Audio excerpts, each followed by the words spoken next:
L'Ukraine et la Russie sont au premier stade de négociation pour un éventuel arrêt des frappes aériennes sur les installations énergétiques de l'autre, a rapporté le Financial Times, citant des personnes non identifiées ayant des connaissances sur la question. FT, citant des sources qu'il a dit inclure des responsables ukrainiens de haut niveau, a rapporté que l'Ukraine cherche à reprendre des pourparlers qui étaient proches d'un accord en août et qui ont été médiés par le Qatar.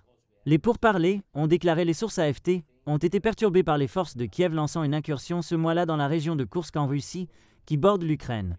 Il y a des discussions très préliminaires sur une éventuelle reprise de quelque chose, a cité FT un diplomate qui, selon le journal, est informé des négociations. Il n'y a pas de discussion sur les installations énergétiques.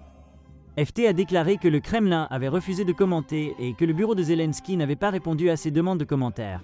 Une grande partie de la capacité énergétique de l'Ukraine a été détruite en raison des attaques russes sur l'infrastructure énergétique depuis l'invasion à grande échelle du pays en 2022, forçant Kiev à compter sur ses installations nucléaires et les importations d'énergie en provenance d'Europe.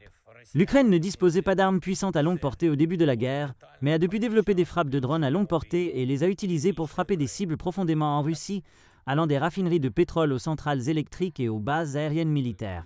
Zelensky a déclaré à AFT début octobre qu'un accord pour protéger les installations énergétiques pourrait signaler la volonté de la Russie de s'engager dans des pourparlers de paix plus larges. Moscou dit qu'il veut la paix, mais a posé des conditions que Kiev considère comme inacceptables.